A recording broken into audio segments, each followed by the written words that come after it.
Good morning, everyone. We're going to go ahead and wait one more minute as everybody enters the room. So just hang tight. If you have a technical problem and it throws you off, just rejoin as fast as you can. I'm not going to be very limited on what kind of technical support I can provide while this goes on, so please do your best.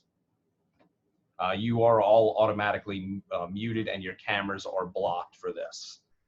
It will only be myself and Mr. Warren that will have access to the camera and the video. Please utilize the chat as best you can if you have questions. As we go along, we will try to compile the questions, and at the very end, we'll answer them as best we can. We cannot guarantee that we'll get to every single question, but we'll do our best. If for some reason we do not answer your question, our contact information is in there. Please email us your question, and we'll answer as best we can.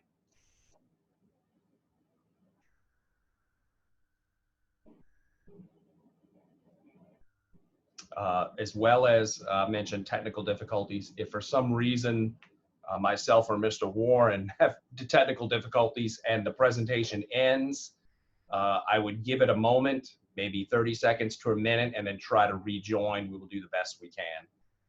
If for some reason the presentation does not restart, I would go to our website and look for information. It will probably have to reschedule due to some technical difficulty.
Okay, so we're going to go ahead and get started. I'm going to go ahead and share my screen. And please bear with us if sometimes it's a little bit clunky when we click buttons.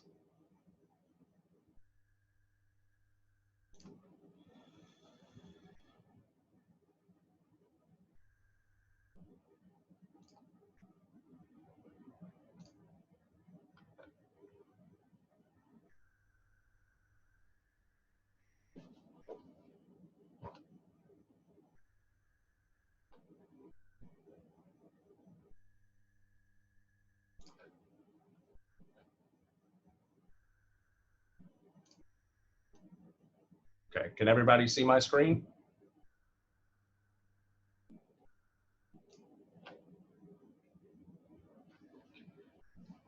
Oh, yes, that is correct. We are recording this presentation. It will be posted on our website.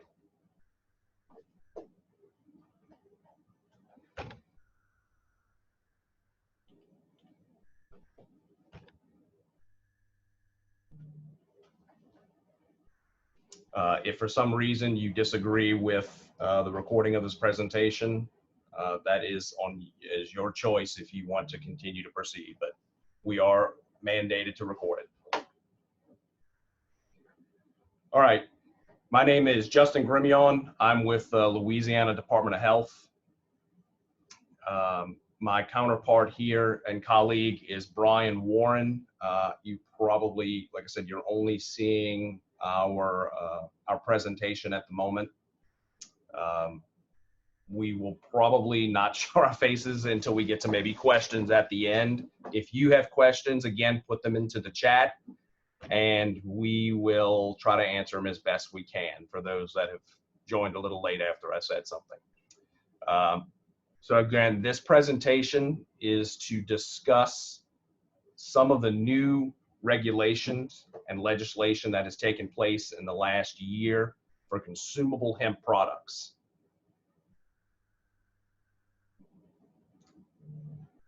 Again, I'm going to do the best I can here. This is our contact information.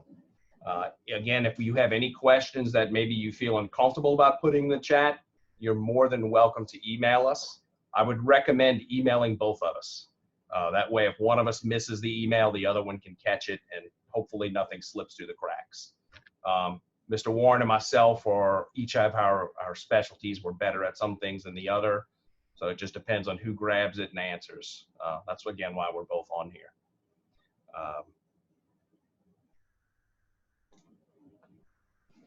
So the consumable hemp legislation that took place in 2021, it was originally called House Bill 640. This bill, once it was signed into legislation, once it was signed by the governor, it became Act 336. This can all be found on the Louisiana Legislative's website if you want to read it word for word. We're not going to do that today. We're going to try to just hit the high points. So one of the main things that Act 336 has added and changed some of the definitions was these consumable hemp products. This not only adds products, it expands a little bit of our regulation by the Louisiana Department of Health. So some of the products that it adds are animal foods. So things like supplements for your pets. It could be, oils, CBD oils, hemp oils that you're giving to your pet. It could be, an actual pet food itself. It could be, some kind of maybe topical solution that you put on your pet. Maybe you rub on a hot spot or something on your pet. And I say pet, I mean, of course, it could be for large animals as well. So this adds that authority to where it will come to the Louisiana Department of Health and we will be approving those products. That is a little unusual for the Department of Health. A lot of these items used to be regulated by the Louisiana Department of Agriculture. But to keep continuality of us looking at all these products, it felt that it was better put all under us so that we can look at it. And of course, we're talking about these final products, this final production of these products, and the registration of their labels. The other products that it adds are the consumable hemp. We think of our normal hemp products that we've been registering and permitting for the last 2 or 3 years. But what we're talking about when we say these new products, we're talking about things like the hemp flower. We're going to go ahead and begin registering and permitting the production of these flowers and their labels. And we're going to get into all this as we go forward. Like I said, I'm just kind of touching on high points. It also adds things like gummies, edible products that they're putting CBD into. So, I fall short of saying the word food product, but that's basically what I mean when we say consumable. Now, consume, I don't just mean things that you put in your mouth. You're actually using up the product. That's basically the definition of it. The definition on the very bottom, the consumable hemp, any product derived from industrial hemp that contains any cannabinoid, including cannabidiol, and is intended for consumption or topical use. That is straight from Act 336. We did not change any of that definition here for this presentation. And we wanted to go ahead and put that up there so that, this was one, again, the big change this year, and the reason why we're having this webinar today. I'm gonna go on to the next slide.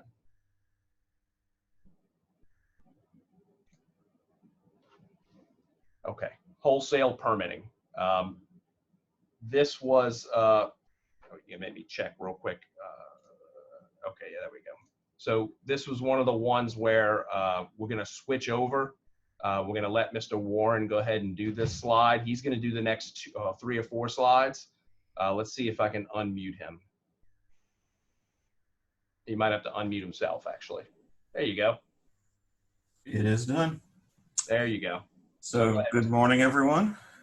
So I'm going to go over briefly the types of operations that we have listed here that would require permitting under these regulations.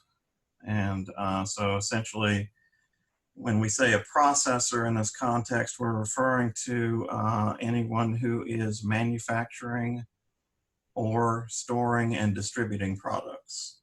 And that would include extracts, bulk isolates, finished consumable hemp products, all of those types of things. So obviously,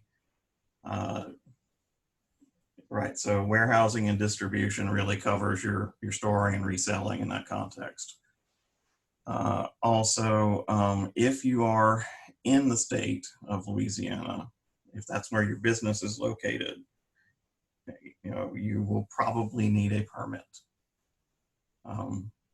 So there might be certain circumstances where, for example, if you are brokering products, so you don't ever actually come into possession of any of them, that you may not be required to have a permit.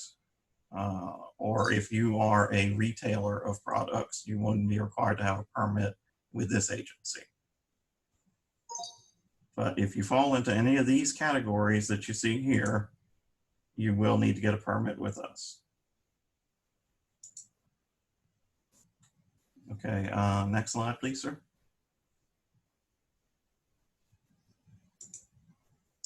Okay, so the basic requirements are referenced in Part 6 of Title 51 of the Louisiana Administrative Code, which is also known as the State Sanitary Code.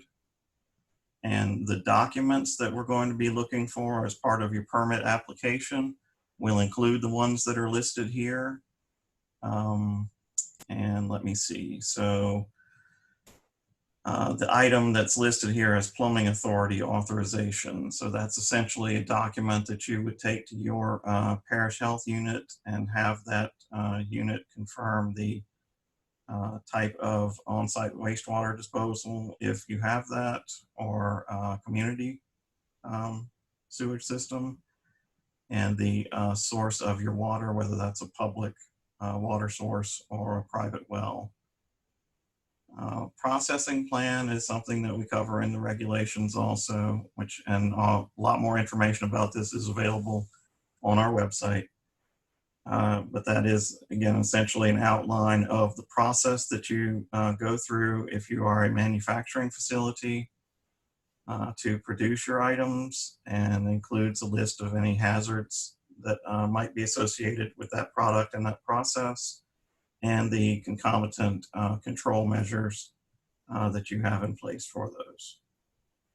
Recall plan is more or less self-explanatory. That's something that you will need if there is a defect in a lot of product that you would need to recall. And then again, distribution, that is essentially part of the information that we're going to ask you for up front to kind of figure out who your customers are and whether that means that you would need a permit with us or perhaps with another agency that handles retail facilities. Next slide, sir. So these are, and this is kind of a 50,000 foot view of these processes. So it's a bit basic, but and it's not going to address every particular contingency. But these are the basic steps that you're going to follow. So you or your regional sanitarian would get in touch with one another. That person would provide you with a plans review packet. You would then complete that information and turn it back into that person. That person would then communicate with you any deficiencies or issues that might need to be addressed in terms of the documents that we've received. And once all of that's been done, you would get a pre-operational inspection scheduled. And I put this note here at this point in the flow to indicate that this is where permitting and registration will converge. If you are required to have a permit with us. And then the last step, of course, is that the paperwork comes back to our office in Baton Rouge and is processed, and your documents are issued.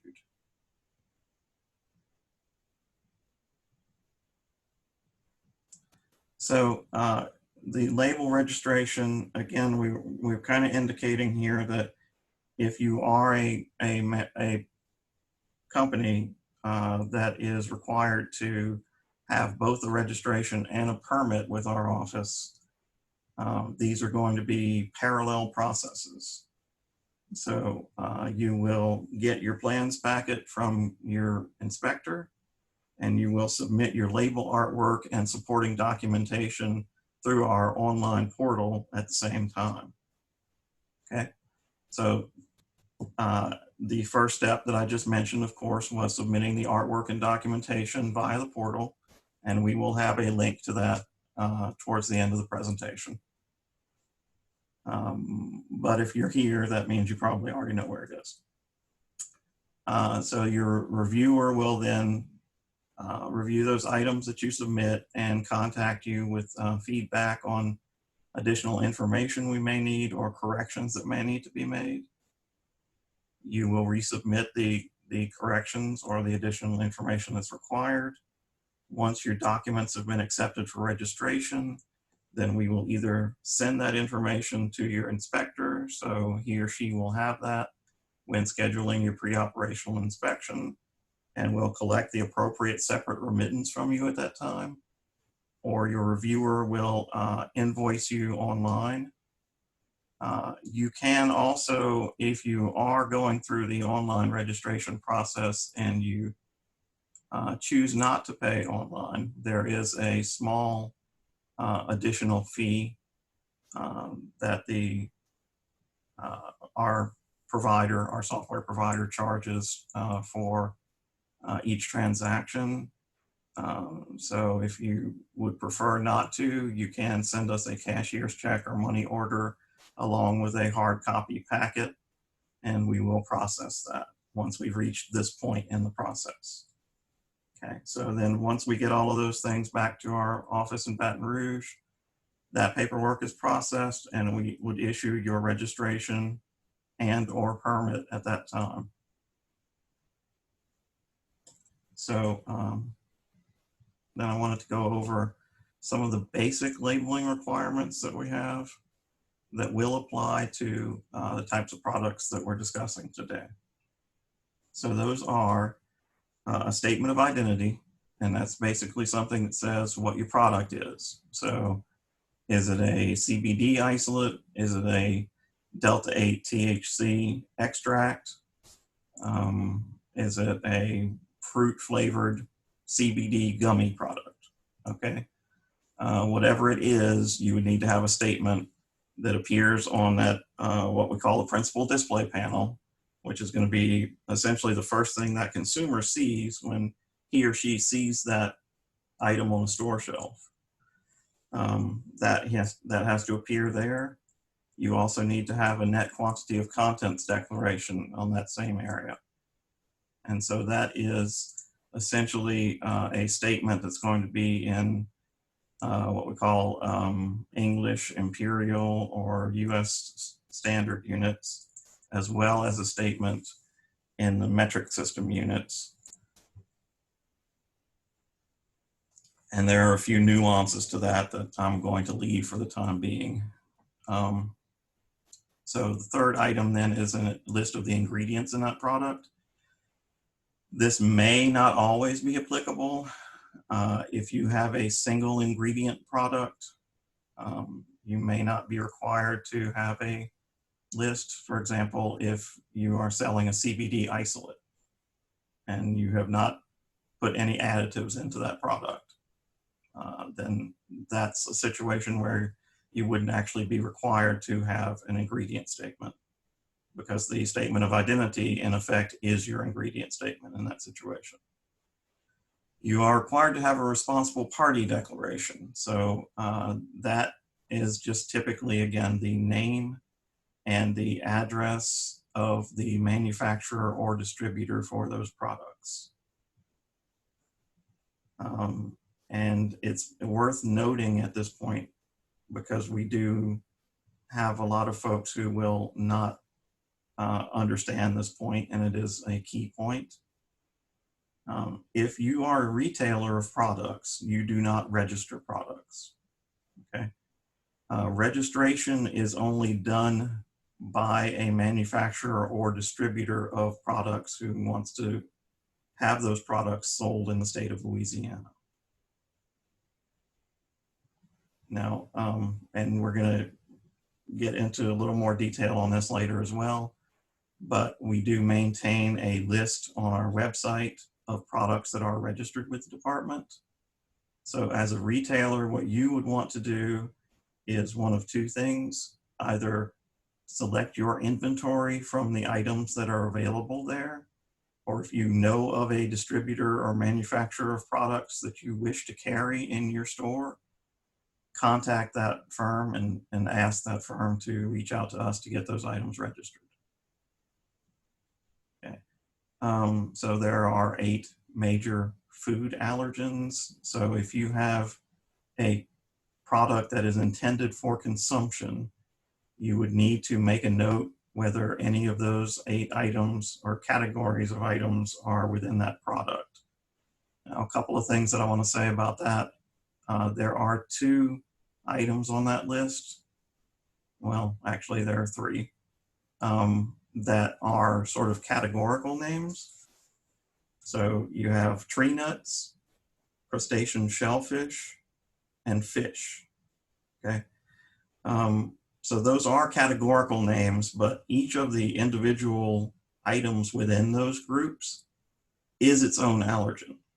So if you have something that contains a catfish protein, that would be different from something that contains a redfish protein.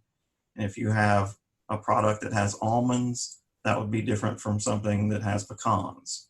So you need to actually identify in that allergen statement or in your ingredient statement the specific allergen that is contained within your product. Most food-like products are going to require either a supplement facts or nutrition facts or some similar type of facts panel that describes the nutritional constituents that are contained within that item. That's not really a Louisiana requirement. It is more under FDA's rules. The last item that we have here is a QR code or a website URL. So URL is just a shorthand for a universal resource locator. And what it means is it's basically a web address. So, you know, if you our web address for the Department of Health in Louisiana is ldh.la.gov. Okay. So that's what a website URL is. All right. So you need to have one of these 2 things on that label artwork that is going to link to the product testing for the batch of product that this particular item is a part of. So the next item that we have here, essentially, if you have, let's say, a cannabidiol extract, and it's 250 milligrams of cannabidiol in a 30 milliliter container, okay? And you decide you want to sell that as 30 milliliters, and you also want to sell it in 60 milliliters, okay? So then technically what you have there in that 60 milliliters is 500 milligrams of cannabidiol, right? Okay. But for our purposes, essentially all you've done is take the same product, put more of it in a bigger container. So we're not going to register those separately. You're only going to pay a fee for one of those. So the last item that I alluded to earlier is the certificate of analysis. So you are required to have these products, the information that is linked through the QR code or website that's on your label needs to connect to a website that has the certificate of analysis for that batch that those products belong to. And there are 5 categories of items that we are looking for when we pull up those analyses and review them. So we're looking for a potency or a cannabinoid profile on that product. We're looking for microbial contaminants or heavy metal contaminants or pesticide contaminants, and also for products that are extracted. We're going to be looking for residual solvents. If you have a flour product, then we're not actually checking for residual solvent COA, because obviously we're not expecting that you have used any solvents on that product. And the last item under here, in terms of your certificates of analysis, so the only requirement in terms of what you test, the testing lab that you would have to use, and this would of course be a third-party testing lab, you wouldn't be doing this in-house, is that lab is ISO 17025 accredited. And then we do require, as part of your submission for your registration, that you provide us with documentation from your laboratory verifying that accreditation. Next slide, sir. Okay, so when we change from industrial hemp derived cannabidiol products to consumable hemp products, which was in the new legislation this year, that expanded some of the things that were subject to registration under LDH's role in this process. So that includes essentially, human food items as well as food or feed for animals. We are now registering items that are dermal patches, also topical products or cosmetics, lotions, creams, ointments, unguents, those types of things that contain active pharmaceutical ingredients other than cannabidiol. So a lot of things that we had rejected previously were items that contain things like camphor and menthol, and we are registering those items at this time. We are also registering hemp flour products. Again, those have to be clearly indicated that they are not intended for inhalation. They are also required to have a tamper-resistant seal.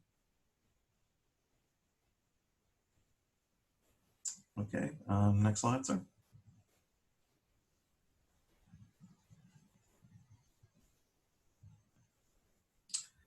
So things that are essentially remain prohibited with the, they're essentially excluded from the scope of this regulation, which is not new because they were also prohibited previously. And those are, medical, disease curative or structure and function claims. In items that are intended explicitly for inhalation. So those would be things like vape pens or vape cartridges, vaping liquids, or material that's intended to be rolled into a cigarette for smoking purposes. Now, we do specifically allow the sale and registration of hemp rolling papers. That's just a little carve out that's in the law.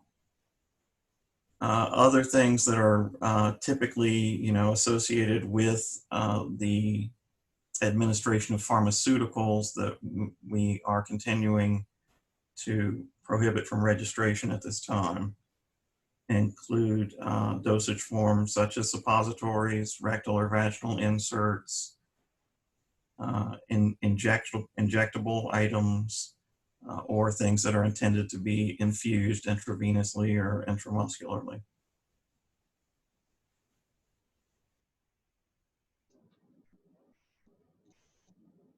Okay, so this is Justin Gremillion. I'm gonna go ahead and take it back for a second. when we register these products, or when you would like your labels to be registered, if you go to our website, and I've posted our main website, ldh.la.gov/HEMP,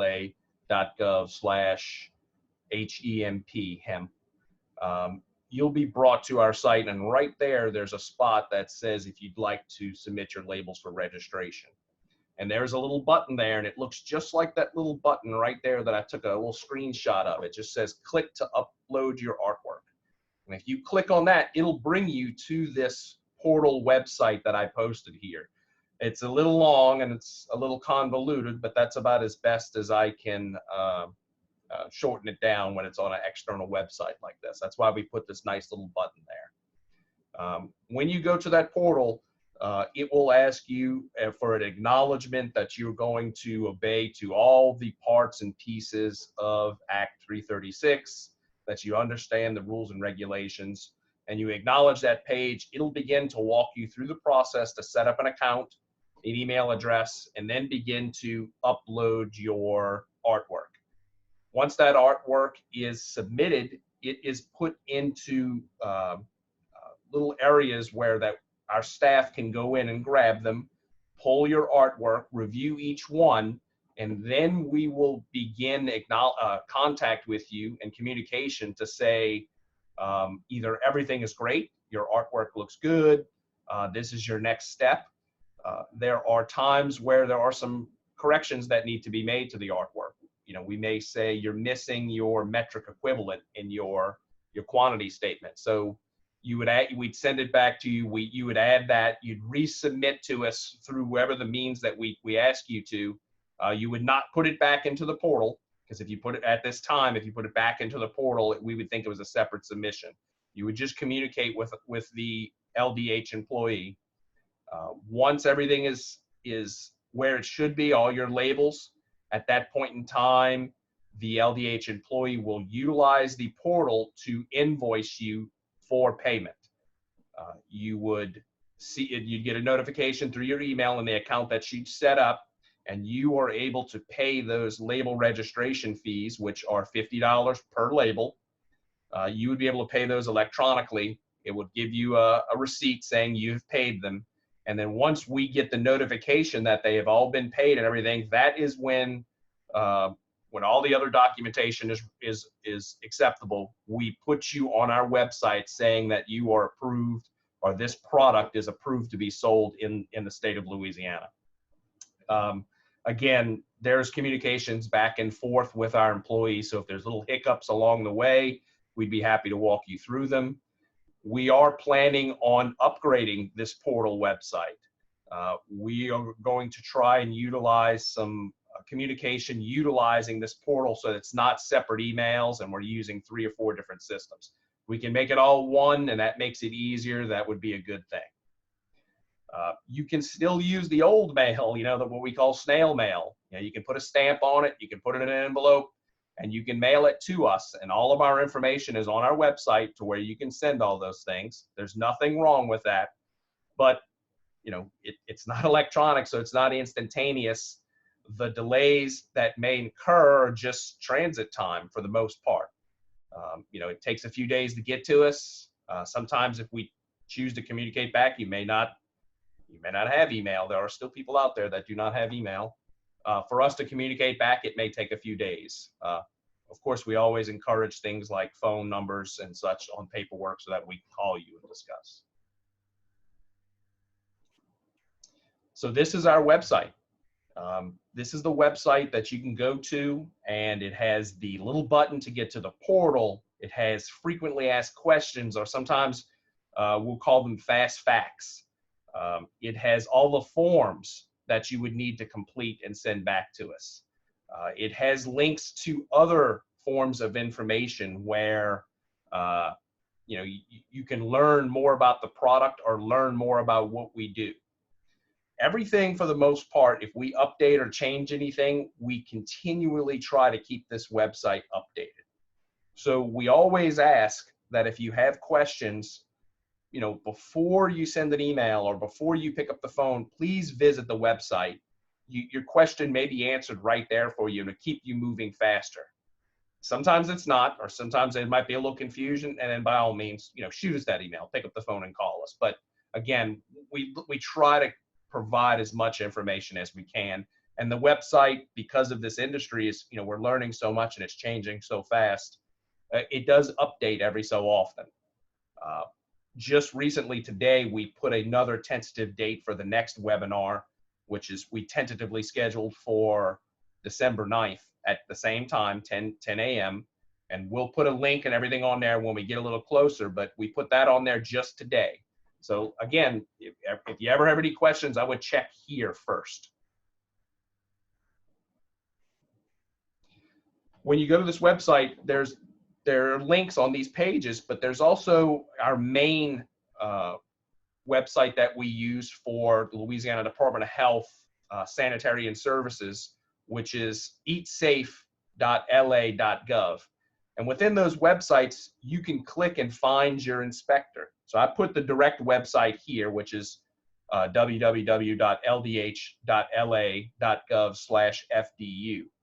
That will take you straight to the page where it brings up a map, and you click on the map, and you may click on where you live in the state, and it'll point you to your specific inspector, or as we're officially called, sanitarian, and give you their information, email address, phone number, so that you can reach out to someone in your area, and you may have a facility or a product that you'd like them to take a look at and guide you through the next few steps. Okay, so we've come to the end of the presentation. Again, this presentation was very much an overview of what we do. We will have future presentations and webinars delving deeper into the label registration, into the permitting of it, how the physical facility should look. We may even do one if we have lots of requests to do one. If it's on a specific topic, we'll have another one. We're trying to let the public guide us a little bit on what would y'all like to hear. So at this point in time, I can't open the microphone because of the way it works, but I'm going to try to go ahead and go through the chat and answer as many questions as I can while we still have, roughly 15 minutes or so left with our time. And look, again, I apologize. I will do the best I can to answer all your questions. If I don't answer them, please just shoot me an email, or me and Mr. Warren, so that we can answer it. There is no, I wasn't leaving you off or passing you up on purpose. There's just a lot of questions here. But one of the first questions was very simple. Will this recording of this presentation be made available? It will. We are going to go ahead and put it on our website so that it can be viewed later. And we're also going to make the slides available so that they can be gone through as well. There was a few persons that were saying, that they follow, they're in other states and they follow federal guidelines. And is the federal guidelines perfectly simple and that it'll apply to Louisiana? So that's actually a difficult question to answer because the federal guidelines are very gray at the moment. There isn't a whole lot of federal involvement. The FDA does put out some guidance, but there aren't any real concrete laws too much in place.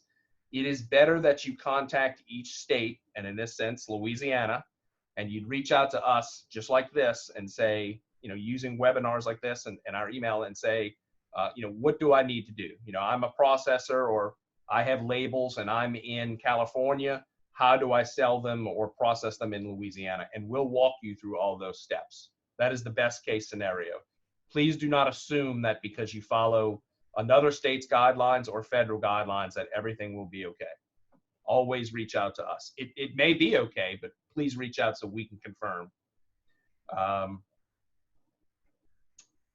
Okay, let's see. Are labels currently being approved without the permits in place? We are registering labels currently.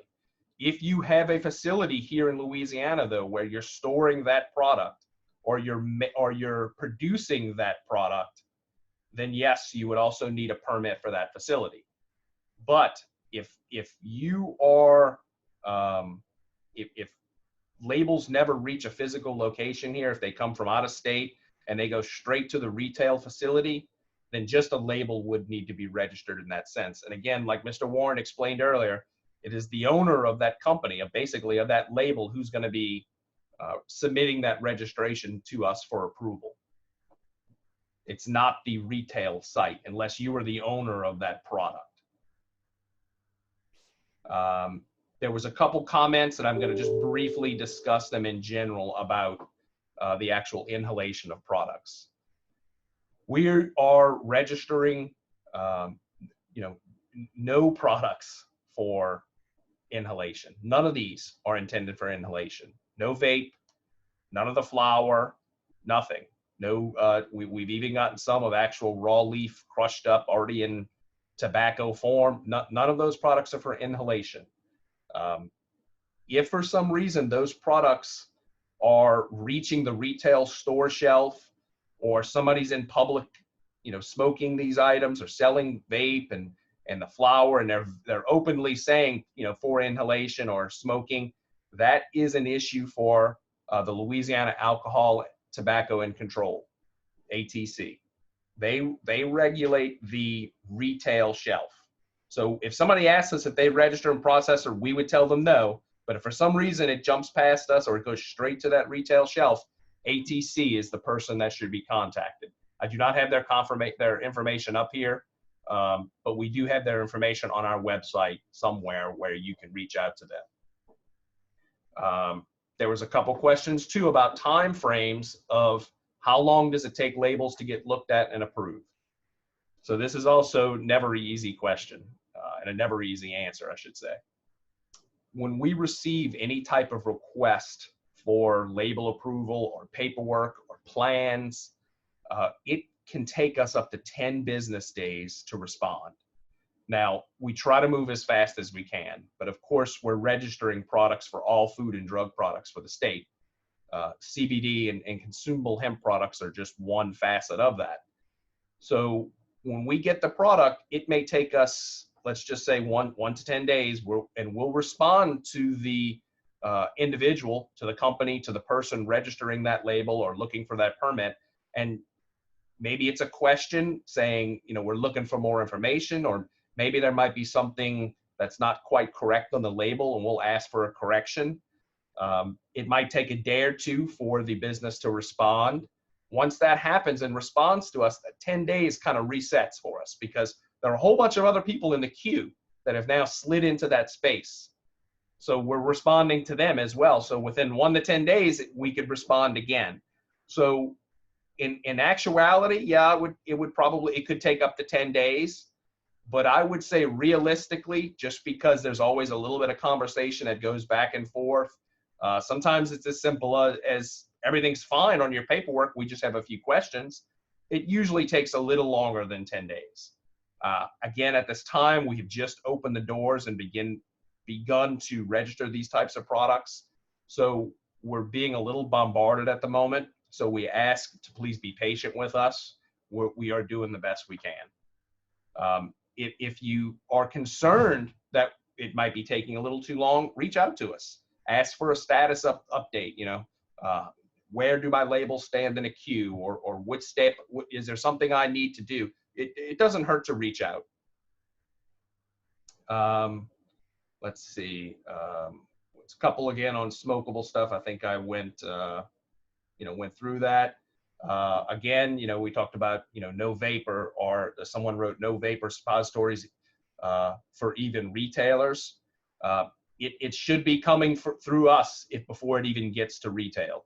Those labels should be registered. So if we didn't stop it, ATC is going to regulate, because it's not going to be on our approved website. So again, no inhalation, which means, combustible plant material, a flower or a leaf, or vapes at this time for inhalation.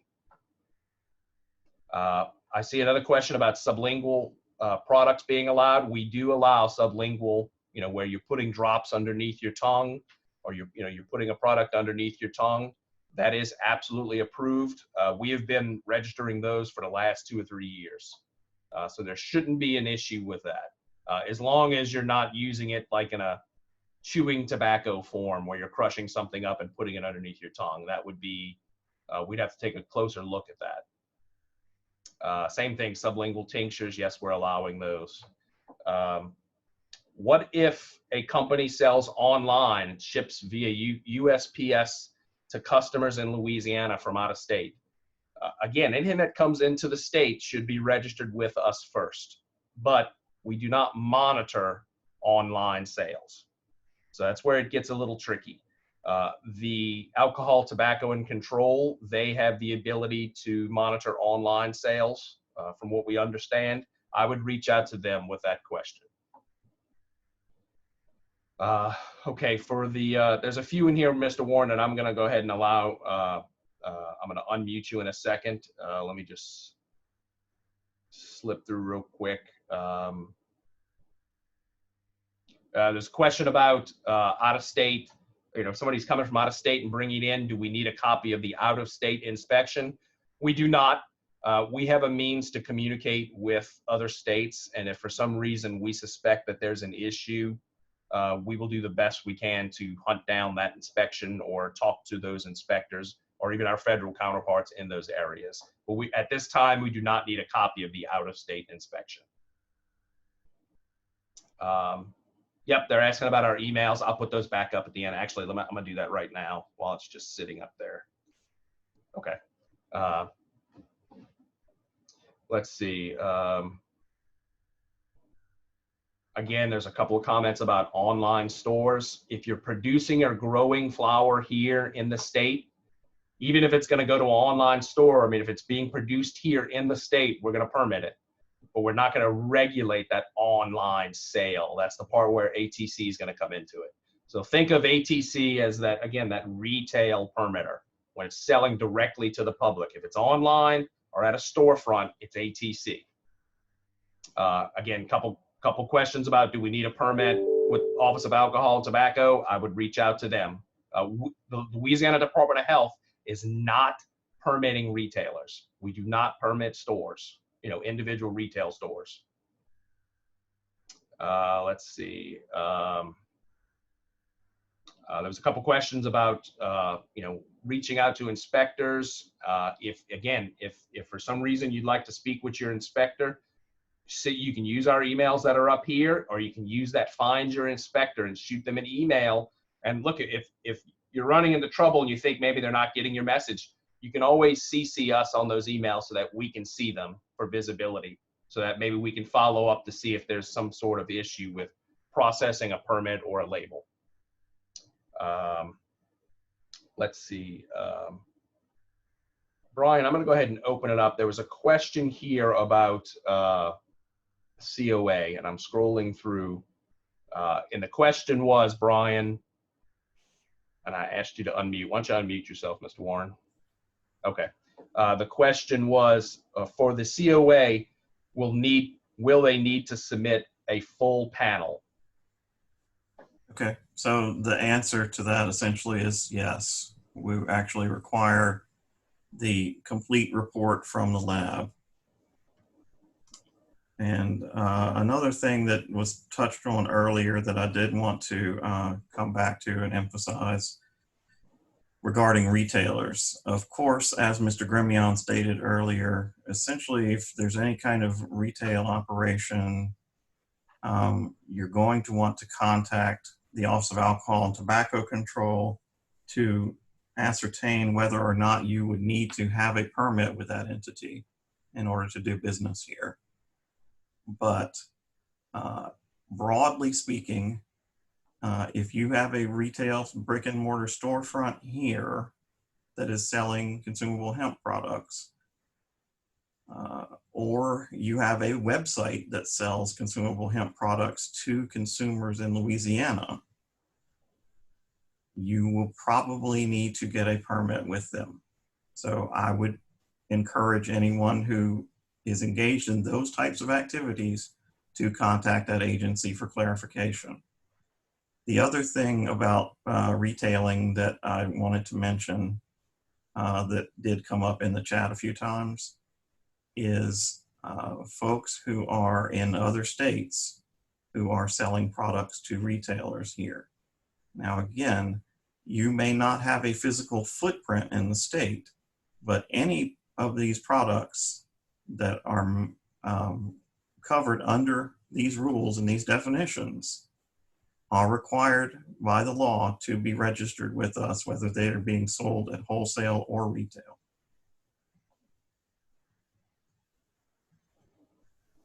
Okay, so there's another question on here. Will LDH license solventless hemp-derived concentrates delivered in a syringe? So, you know, when you say the word syringe, the next question we're going to ask is, do you mean, you know, just a small syringe, obviously without a hypodermic needle or a needle on the end to where you're injecting it? Or do you mean just a vehicle to what you're, you know, squirting it into your mouth or onto your skin for a salve or something? Those forms are okay, not the needle part. We do not allow injections of those products. But if it's just being held in a little syringe type vehicle, that is okay. Of course, that's probably one of those things when you submit your label for review, we'd want to see that picture just to make sure. And ATC, Alcohol Tobacco Control, they know that as well, to, you know, make sure no needles or anything are being sold. No injections. Okay, again, we're getting close to running out of time, so I'm going to try to move as fast as I can. Again, if I don't answer your questions, please send us an email with your question. Let's see. Is trimming hemp flower considered processing? So my next question would be, what do you plan on doing with the flower? So if you plan on putting the flower into a container and selling it at retail, then it's all processing. You putting it in a container, storing it, all that's processing. Most of the time, we see that firms do trim off those little leaves on the sides. Sometimes they will remove the, you know, what we call that sugar leaf, where it's got a little bit of the oils and such on there. Sometimes those are retained for processing later into oils, and all they need is that flour. Anything you do to that flour is, if it's going to be for sale on retail, it is going to be considered processing. That's where when you submit your plans to us, and again, we'll get on the next webinar, we'll explain more of the physical building and permitting of the establishment. We'd want you to put all your steps in a processing plan. And it would say something like that, trimming of the leaves. And if we see something where it doesn't require us or nothing, it's not a problem, you submit everything to us, we'll tell you, okay, what you're doing is not Department of Health. Or we'll tell you, yep, you may be trimming, and yes, it is our permit. Again, that's why you submit plans to us. Let's see. So somebody asked Brian, Mr. Warren, about the reports. Some are now saying pathogens instead of microbial on a COA. Are you going to be, or we're going to be okay with that? Yes. Okay, that was an easy answer. If they could always be that easy. There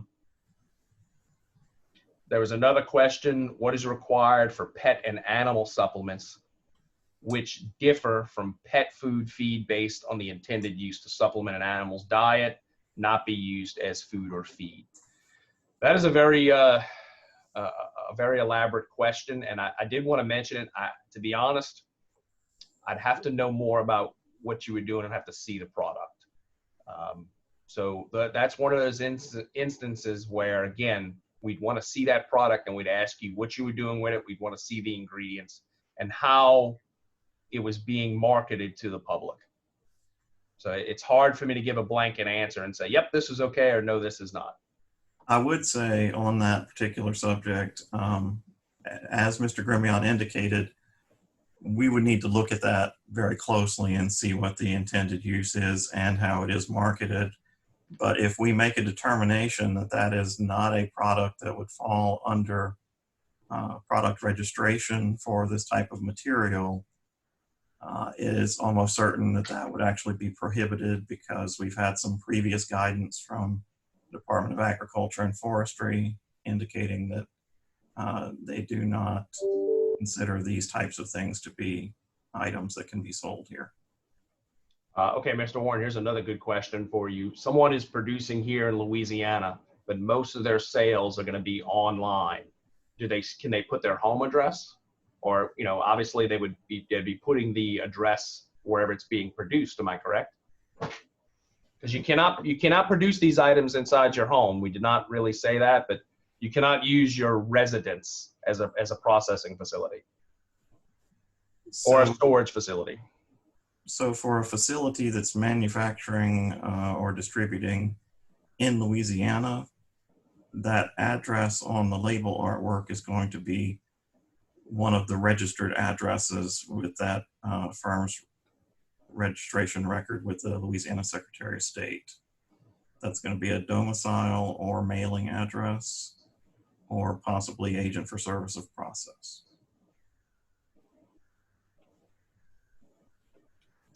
Let's see. Looks like there's another question here about the Consumable Hemp producer license.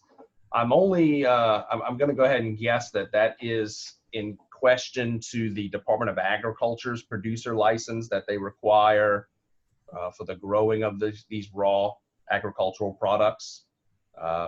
Again, if you have questions that are relating to one of their licenses or permits, you'll have to reach out to them and ask if it's required or not. Louisiana Department of Health cannot really comment too much on other agencies and what they require. So if it's something specific to them, you have to reach out to them.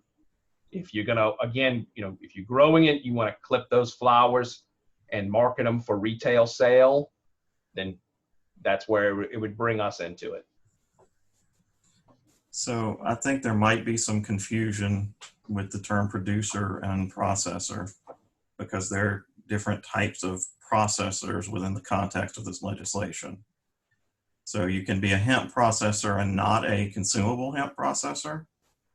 And the Department of Agriculture does issue 3 different types of licenses currently under this new rule for growers, processors, or handlers of industrial hemp products.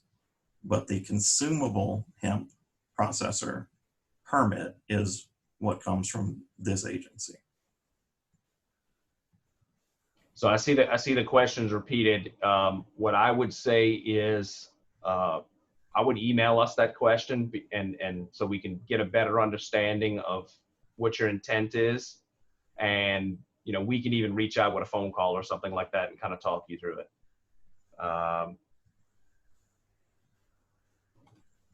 I'm trying to make sure there's no high level questions here. Brian, is there anything that,